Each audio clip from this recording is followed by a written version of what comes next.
என் கண்ணில் நீ, என் இதயம் நீ, என் கடவுள் நீ, என் உயிரும் நீ.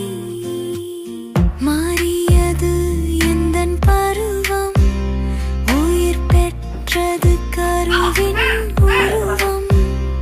உலகின் அதிசயம் இதுவே, எந்தன் உடலில் இரண்டாம் இதயம். என் கண்